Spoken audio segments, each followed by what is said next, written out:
Hi, and welcome to PowerViews. I'm Dan McDade, your host and president of PointClear. My guest today is James Obermayer. Jim is CEO and co-founder of the Sales Lead Management Association and president of Sales Leakage Consulting. In addition to an active website, SLMA annually awards the 50 most influential people in sales lead management and 20 women to watch.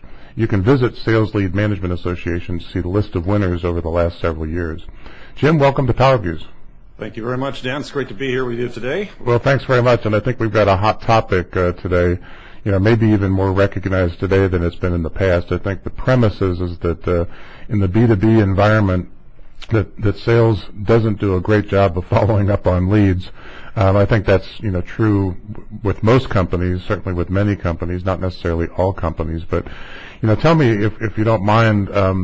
You write that sales managers are to blame for the lost potential of lead generation programs. Can you talk a little bit about what you mean by that? Well, we've been dancing around this subject for 20 or 25 years, and we don't like to accuse anyone of not doing their job. But the reality is 75 to 90% of all business-to-business inquiries are not followed up. That's why there are telemarketing companies and marketing automation and all kinds of things have been created. Let's face it, if 45% of all inquiries turn into a sale in 1 year, and 75 to 90% of all the inquiries are not followed up, it says something is dramatically wrong. Billions of dollars are being spent on B2B lead generation, and they're wasted every year. And ultimately, we blame the salesperson. Oh, you didn't follow up the inquiries, so it's your fault. But the reality is, when one of my people fails, I take the blame. And it's about time. Sales managers are to blame for wasting billions of dollars in marketing spending every year. They're the ones that are to blame because they're not doing their jobs. Do I feel passionate enough about this, Dan? Apparently you do, yes. I'm leading into the camera. You're coming through loud and clear and very aggressive, yeah. So if that is a part of the sales manager's jobs, why aren't they doing it? Frankly, I don't know, because I spend a lot of time in consulting and I get sales managers who come around. Part of it is they're not aware of the failure. They're not aware of the dollars it's costing their corporations. They're not aware that the sales manager, is costing their company 75% of the sales dollars, the marketing dollars are wasted. Not only that, it's the opportunity cost. Sales are going to competitors. Most of the time, the sales managers, when they really figure out that the inquiries that are coming in, if they're followed up, they will get 2 to 3 times more sales. They will beat their competitors if they have 100% follow-up. When I go into companies and I say, the first thing we're going to do is have 100% follow-up, I know I'm going to be successful if I've sold that. Yeah. Once we have 100% follow-up, in 90 to 120 days, sales increase, and everybody is surprised. But nationally, it's a real issue because you can't do this. I can't do this one at a time. Yeah. These sales managers are not doing their jobs. Well, don't you think they're that weak? I think they don't want to confront their salespeople. I think they're not using their CRM systems. They're not running alongside the partnership of the marketing people who are creating this demand. They think sales skills will win the day. The reality is, I can take a mediocre salesperson and put 100% follow-up on his sales leads, and he is going to be outselling just about everybody in the company. Well, let me give you maybe a little bit of a different perspective on that, and it may be one of the reasons that sales managers as well as sales reps don't follow up on all of the leads. And I think you would probably agree that for the most part, most sales managers have been sales reps. So they move into a sales management position. And my favorite line is that sales managers and sales reps have been conditioned to expect poor quality leads from marketing. So we recently did a campaign for a client where they generated 6,000 leads, and of the 6,000 leads, 1.28% of those leads were actually qualified. I mean, not necessarily lead, but they were just qualified to go to sales. So sales is not going to follow up on 100 leads to find one potential opportunity. Right. So I think part of the problem is, basically it's a shared problem between sales and marketing. But the You had mentioned, which I know you feel strongly about this in preparing for today's meeting and in some of our conversations, that sales managers do not demand 100% follow-up, should be fired. I think one of the things that I recommend is that companies put in what I call a judicial branch between marketing and sales, so that if a sales rep or sales lead is not followed up on, then it's examined and evaluated to determine, number one, was it qualified? If it was qualified, why wasn't it followed up? If it wasn't qualified, then how do we fix that? But to your point about sales management needing to be fired, can you talk a little bit about what you mean there and sort of what you hope to accomplish with that? Well, if we're not doing our jobs, if I, as a marketing manager, cannot create qualified leads based on the quota needs of the salespeople in the organization, I should be fired. If I can't do it on a regular basis, they should find some other marketing manager to do it. I was a marketing manager for years. So as a manager, director of marketing, VP of marketing, it's my job to look at the quotas that are necessary for the company, and the salespeople, determine how many inquiries have to come in, determine how many qualified leads have to come into the corporation based on the closing ratios of what the salespeople have been doing, and based on their 100% follow-up, and from that I can project the sales that will result.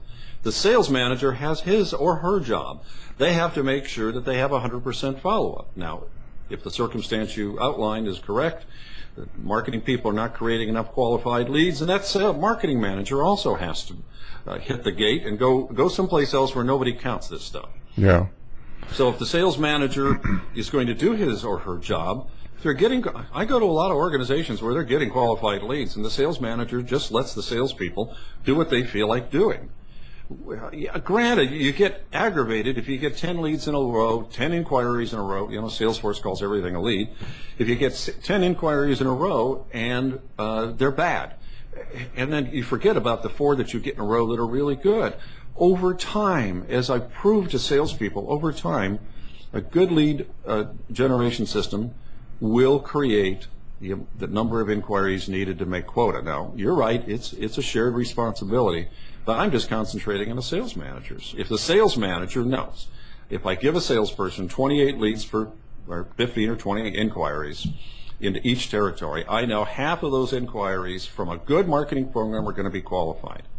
Only the sales manager or the marketing person will be able to create those qualified leads. The salesperson themselves is going to do the follow-up. They're going to find, if a salesperson calls me and says, half of what you're giving me is crap, I say, you're right, I'm glad you figured that out, because only you can really figure it out. Now, a good lead qualification program, using marketing automation, using your kinds of services, can give a salesperson more sales-ready leads to the tune of 75 or 80% of what they get are qualified.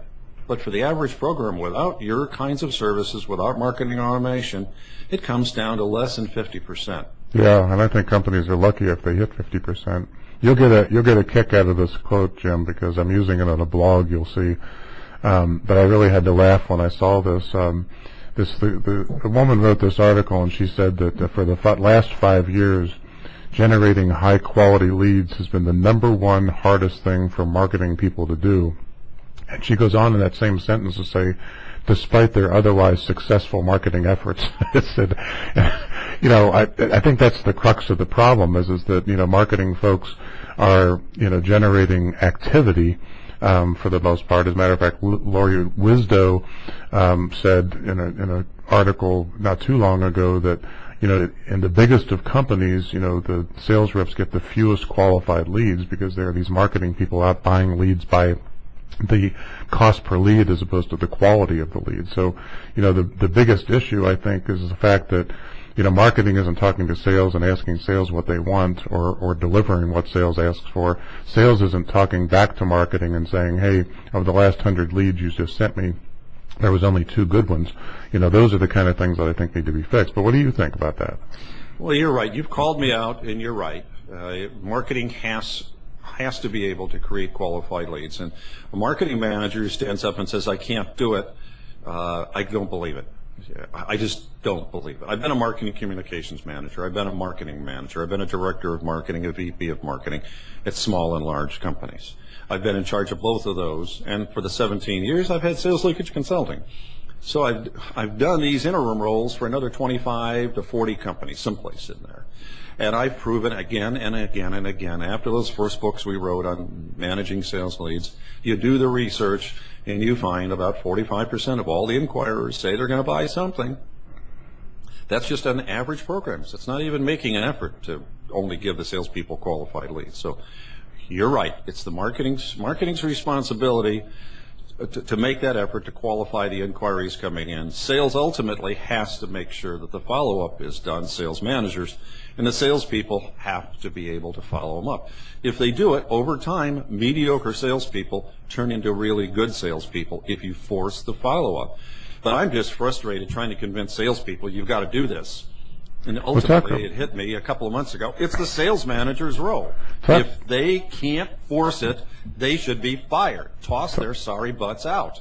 Talk a little bit about what do you think effective follow-up is, because I think that's also another problem is that most sales reps will either call or email or maybe call and email, and when they don't hear back from the prospect, they assume it was a bad lead and give up. What do you think it takes to follow up on a lead? I keep seeing figures that 45% of the salespeople give up after the first contact. Right. And most of them are starting to count emails in those contacts. Right. When I manage sales groups and talk to other people, I said, look, sooner or later you can spend a lot of time chasing people that are no good, right? And real prospects eventually surface. I demand at least 3 phone calls and 2 or 3 emails, it varies, by salesperson to make sure that the follow-up is done. I ask them to make sure the phone calls all aren't on the same day. Yeah, right. Well, they didn't respond, and then you find out the person was on vacation. So I said call on a Tuesday, call the following Monday, call the following Monday after that. If you're a good sales rep, you know how to leave good messages. If they have no interest, then move on and let the marketing automation system do its job. You've done the follow-up. The did you buy research, I've done it. Inquiry handling service from years ago. AdTrack Corporation, when I worked for them, sitting there as an interim sales manager, marketing manager, when I do the follow-up and do the did you buy studies, I continue to find 45% of all inquirers buy something. Maybe not your product, maybe they're not qualified to do it, but they buy something. If you don't do the follow-up, if you don't contact them, it's not going to happen. Let's face it, all this information coming out of Sirius and all these other research sources. I did an interview last night with Russell Kern on our program for SLMA Radio, and he's talking about his 8 pillars of marketing management, and he was quoting a lot of these numbers. More and more salespeople are getting qualified leads because marketing is doing a better and better job. But marketing can do a better job, but if the follow-up isn't there, then nothing's going to happen. At the same time, serious decisions, the rest of them say 70–80% of the time, the person has read at least 14 or 15 pieces of collateral, gone to websites, been at trade shows. They made 14 contacts about that company before they ever talked to a salesperson. So for the most part, if the salesperson gets the inquiry in their hand, this person's pretty well qualified most of the time. And if they're not, that's part of his job. But the sales manager has to make sure it gets done. If I'm the sales manager and I go into corporations, first thing I do is nail down the inquiry management role, make sure they're getting enough inquiries, and watch sales go up, and I make sure there's 100% follow-up. If I can't get the salespeople to do it, I'm going to hire an outside service to do the initial calling and make sure that it gets done. Sometimes it can't be done. Maybe they get 50 inquiries a month. It's just too much to handle. Yeah, this may help you in dealing with your clients. What I sometimes tell sales managers is, I said, have you ever tried to establish a dinner date with your significant other and another couple, and could it possibly have taken 6, 7, 8, 9 conversations, emails, texts between you to finally settle in on a date, a time, and a place? And everybody will say, well, of course, that happens all the time. I said, so why do you think if you call once, twice, or maybe 3 times to somebody that doesn't even know you, that if they don't get back to you, that's a big shock to you, or that they may not be qualified? And the reality is we're pretty close. I mean, what we see is somewhere between 8 and 10 touches required exactly as you said, over a period of time, and not just, touching base, but also somehow adding value through that process. So, leaving information, becoming relevant to that individual, doing something that distinguishes you from the competition. And if you do that, you are going to get more of the people on the telephone than otherwise.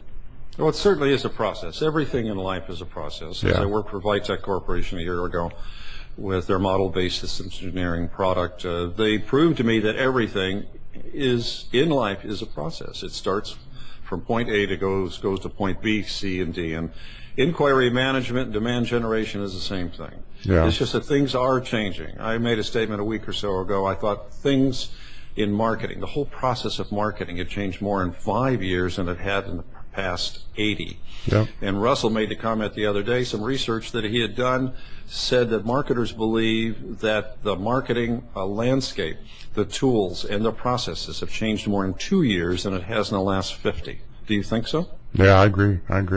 And by the way, I've known Russell for 27 years. I think he's a pretty good expert at this stuff. He is really good. His interview last night was one of the best interviews. Paul, the producer, got off, and he said, "Boy, that was the best interview I have heard in years." I said, "Thanks, Paul." Yeah, that's good. Once again, I was second to Russell. Exactly. Together for years. Hey, in addition to using to more effective use of sales leads, as you look at 2014, what else is on your mind about what should be done differently? What else do we need to do this year to improve results? Well, we have to be somewhat realistic. If salespeople continue to not follow up because of various reasons, the number of outside salespeople are really dropping. Mm-hmm. And the inside sales groups are increasing, which came out of the Sales 2.0 conference, November, I think it was, out here in San Francisco that I was listening to it. So we're going to see those trends continue in many respects. Gerhard from Power Selling mentioned that it looked like there was hardly any new salespeople being hired in most business companies, outside salespeople. Mm-hmm. And more inside, which also means their role is just changing. So that's one thing. So the number of salespeople is dropping. The demand for qualified inquiries is going up. The research done by the buyer is accelerating. So they only want answers. They don't need to be trained, and they don't have to be educated. They just want answers. So we all agree that that is certainly happening. So I think marketing automation is going to continue to be the big player in the next couple of years, as more and more companies put this in place, and the cost for marketing automation continues to drop, and it continues to be reasonable. I think outside telemarketing services and qualification services and sales groups are continuing to grow, everybody I talk to. As these B2B companies decide that they can't always do it inside. Mm-hmm. They really have to go outside to have some of these chores done, and then their salespeople inside become more efficient. So I think we're going to continue to see that. I think the demand for ROI measurement continues to grow dramatically. You can see it, the Rev2, the Rev Talks program put on by Pedowitz Group in San Francisco about a month ago. They had 35, 40 speakers, 400 people attended. All these people talked about was revenue. I was delighted to hear marketing people talk about revenue, generating revenue, proving the return on investment. So along with the Pedowitz book about revenue generation, I think we're going to continue to see that. Curran's got a new book coming out, and right at the title is talking about revenue generation, return on investment. Some of the discussions I've had lately, some people are saying by 2017 more money is going to be spent on IT software and services by 2017 by the marketing department over the IT department in most companies. Yeah, I read the same thing. So tools are going up. Marketing people have to become better at it. I have to become more IT-centric. They have to measure this stuff more. They've really got to dig into the CRM system, connect all of these tools together, and the emergence of the marketing operations role, not just a marketing manager, but marketing operations. When I was sales manager, I had 100 salespeople working for me. I had the greatest sales operations manager I could have ever had. And now we need a great marketing operations manager. That, I think, is the new role in the big companies and eventually in the smaller companies. The one thing I would caution the audience about here is that I think that a lot of times marketing automation is being used as a spam cannon. And one of the things that I say is that marketing automation makes it possible for companies to send more bad leads to sales faster than ever before. So I throw out a point there. And the other thing, which I've said a number of times, but not every senior executive wants to be treated like the human equivalent of a pinball and only getting your attention when they've hit the right bumpers and scored enough points. In other words, senior executives do not give up their digital body language the same way more junior executives do. So what we've seen is that with marketing automation, it tends to drive more lower or smaller deals with lower level decision makers. And the marketing automation companies will counter that by saying, well, most senior executives have somebody else do some of the initial research. But the reality is that what senior executives, when they're talking about a complex sale, not just a kind of a low end commodity sale, but a complex sale, one of the things they most value is a vendor's perspective on the marketplace. So if you're not getting in front of that executive because you're using the wrong medium, then the chances are you're losing business to the competition. So just as a caution, I've been very fortunate to have been named to the 50 most influential people in sales lead management, and our Carla Blaylock has been one of the 20 women to watch. Yes. What else is going on at sales lead management that the audience should know about now, Jim? I know I've read a lot of stuff, but what are you most looking forward to? It's interesting you mentioned that. We're judging the 20 women to watch in sales lead management right now, and I've got 3 people that are judges. Ruth Stevens, I think you know Ruth. I do, yeah.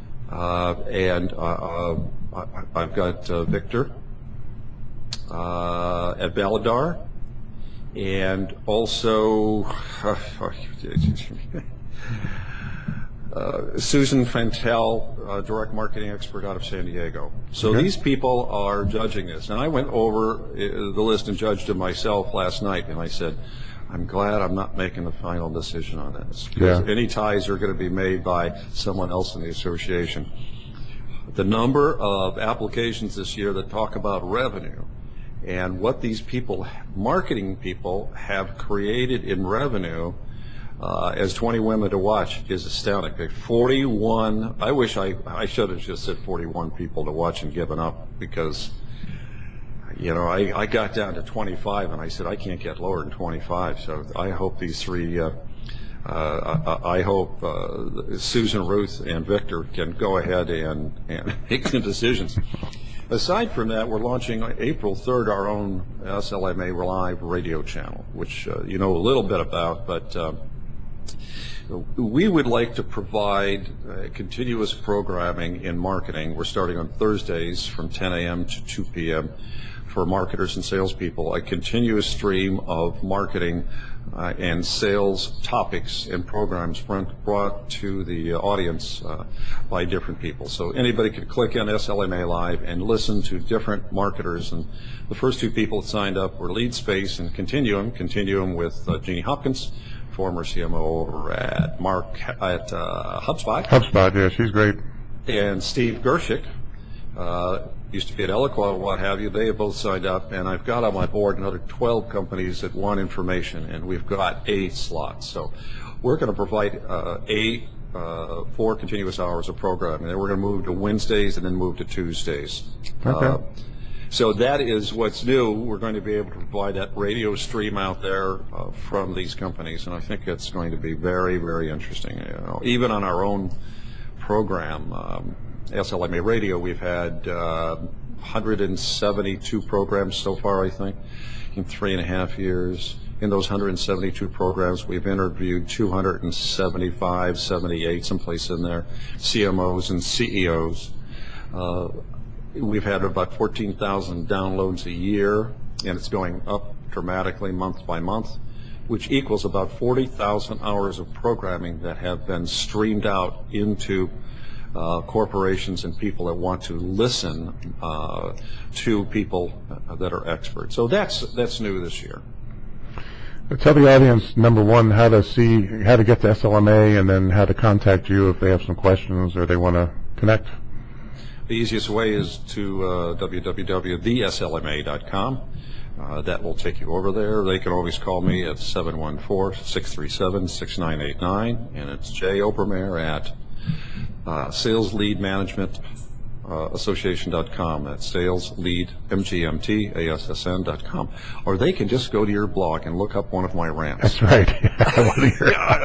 I've got one coming up this week, and Elizabeth said, where is that blog entry? I said, it's coming. So I gave her the title, and the title is, yes, People in Hell Also Want Ice Water. Yeah. So she's waiting to hear what that one's about. Yeah, yours are always among the most popular blogs. You can find Jim blogging on our site at blog.pointclear.com. Well, Jim, thanks so much for taking time to be with me today. I really appreciate it. And really enjoyed the conversation. For now, this is Dan McDade signing off on another edition of PowerViews. Thanks so much for watching.